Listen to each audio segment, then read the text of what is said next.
আচ্ছা, ছোট্ট একটা ভিডিওর মধ্যে আজকে যে টপিক্সটার কথা বলে রাখা দরকার, হ্যাপিয়েস্ট মাইন্ডকে নিয়ে অনেকে জানতে চাইছিলে। মানে এই মুহূর্তে হ্যাপিয়েস্ট মাইন্ডের পরিস্থিতি কি রয়েছে, যেখানে মারাত্মক লেভেলে ক্র্যাশ হয়ে গেছে, কোম্পানি অলমোস্ট ফিনিশ সিচুয়েশন চলে গেছে।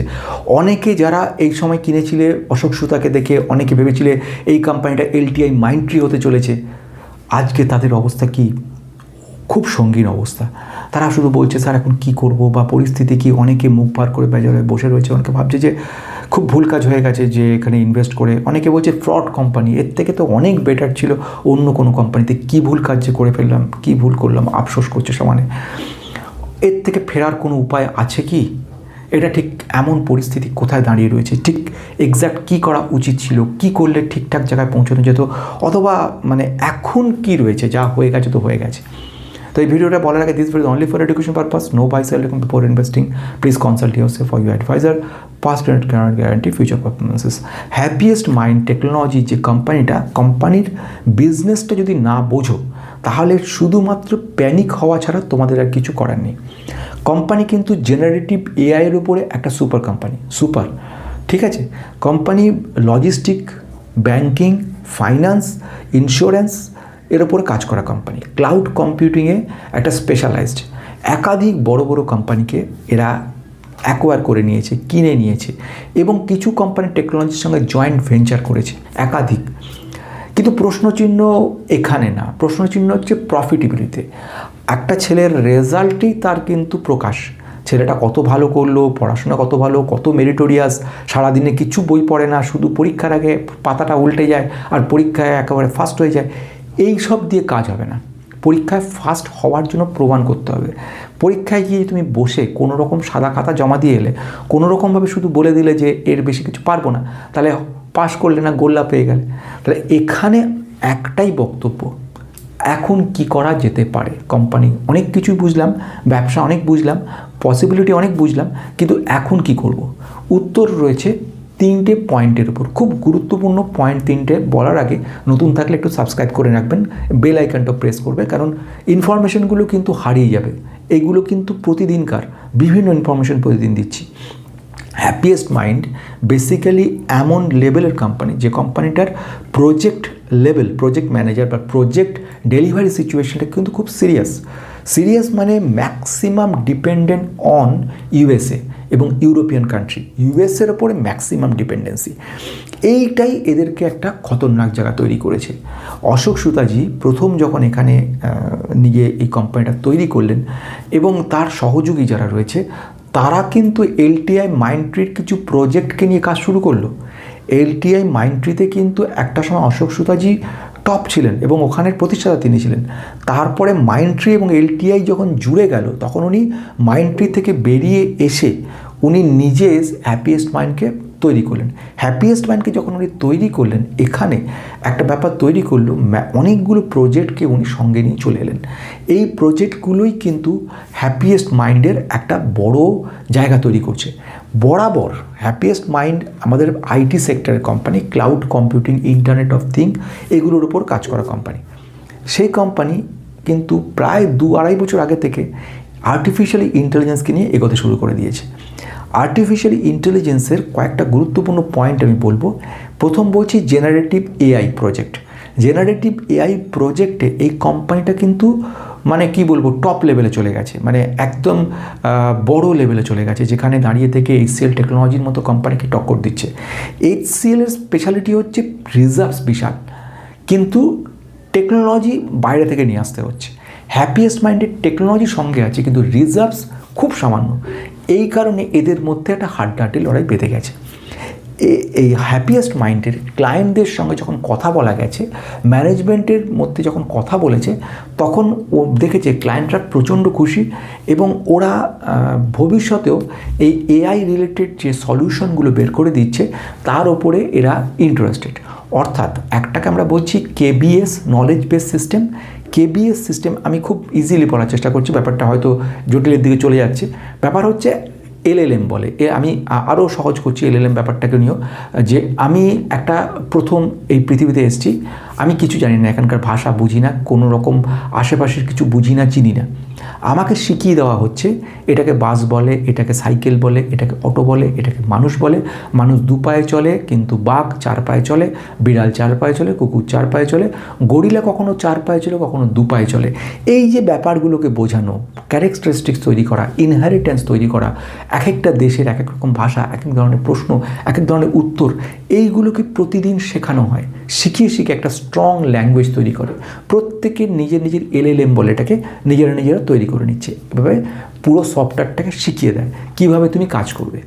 এ ব্যাপারে হ্যাপিয়েস্ট মাইন্ড কিন্তু অগ্রণী ভূমিকা গ্রহণ করেছে এবং জেনারেটিভ এআইয়ের উপরে এই কোম্পানিটাকে জেনারেটিভ এআই বলে। ChatGPT কিন্তু সেম অ্যাজ জেনারেটিভ এআই, এই গোটাটাকে জেনারেটিভ এআই বলে। এই জেনারেটিভ এআই বলতে নিজে আমি স্বতঃস্ফূর্তভাবে নিজেই কথা বলতে পারছি। তুমি যখন আগে গুগলে প্রশ্ন করতে, উত্তর গুগল দিত ঠিক তোমার প্রশ্নের মতো করে, কিন্তু যখন ChatGPTকে তুমি কথা বলছো, জিপিটির মধ্যে যে প্রকাশ পাচ্ছে, সেখানে কি হচ্ছে, সেখানে ওর নিজের মতো গুছিয়ে অনেকগুলো বিষয়কে একটা সুন্দর করে প্রকাশ করছে। জেনারেটিভ এআইও ঠিক হিউম্যান ল্যাঙ্গুয়েজে, মানুষের মতো ভাষায় তোমাকে বুঝিয়ে দিচ্ছে ভালো মন্দ এন সব কিছু। এ ব্যাপারে সবচেয়ে বড় গুরুত্বপূর্ণ যে পয়েন্টটা দাঁড়িয়ে রয়েছে সেটা হচ্ছে ক্লায়েন্টের অনেক হ্যাপিয়েস্ট ক্লায়েন্ট রয়েছে হ্যাপিয়েস্ট মাইন্ডের। ফলে এটা দুঃখের ব্যাপার নয়, পজিটিভ। সেকেন্ড ওয়ান, এদের গ্রোথ রেট নিয়ে ম্যানেজমেন্ট খুব বুলিশ। আগে যেটা HCL টেকনোলজির কথা নিশ্চয়ই মনে আছে, গ্রোথ গাইডেন্স 4% দিয়েছিল, ঠিক হ্যাপিয়েস্ট মাইন্ড সেখানে 10% দিয়েছিল এবং রিসেন্টলি এআইএ ওরা এগিয়ে গিয়ে 12.5% গ্রোথ গাইডেন্স এখন দিচ্ছে। অর্থাৎ সুন্দর নিশ্চিন্ত জায়গায় যাওয়ার মতো পজিটিভ ব্যাপার শুরু হয়ে গেছে। বেশ, এবার থার্ড যে পয়েন্টটা বলবো সেটা খুব ইন্টারেস্টিং। কোম্পানি স্পেশালি ক্লাউড কম্পিউটিংয়ের ওপরে এবং যাকে আমরা বলছি আর্টিফিশিয়াল ইন্টেলিজেন্স, দুটোতেই কিন্তু একটা সুন্দর জায়গা নিয়ে রয়েছে। এবং এদের ডোমেস্টিক, অর্থাৎ একটা যেটাকে ছিল ক্লায়েন্ট কনসেন্ট্রেশন, সেটাকে ভেঙে, কারণ আমেরিকা অলরেডি ইনফ্লেশন প্রবলেমে ভুগছে, অলরেডি একটা টেনশনে ভুগছে, এদের আনএমপ্লয়মেন্ট প্রবলেমে ভোগা শুরু হয়ে গেছে। নিজেদের যে সমস্ত H1B ভিসার প্রবলেম বা মিস্টার ট্রাম্পের বিভিন্ন রকম ট্যারিফ এবং যেটাকে বলা যেতে পারে যে আমাদের ডলারাইজেশন, ডিডলারাইজেশন ব্যাপার, কিংবা আমাদের রুপি ডেপ্রিসিয়েশন, এইগুলো বা গ্লোবাল রিস্ক যেখানে তৈরি করছে ইরানের সঙ্গে ইউএসের টাসল এবং মাঝখানে ইসরায়েল থাকা, রাশিয়া ইউক্রেনের টাসল, গ্লোবাল রিস্কগুলো যেখানে হাই লেভেল চলে গেছে, সেখানে কিন্তু হ্যাপিয়েস্ট মাইন্ডের মাঝখান থেকে প্রজেক্ট ডেলিভারিগুলো সব আটকে গেছে। প্রজেক্ট ডেলিভারি হচ্ছে পেমেন্টের সময় ডিলে করে দিয়েছে, পেমেন্ট পুরো আসেনি, কোনো ক্ষেত্রে পেমেন্ট আসেনি।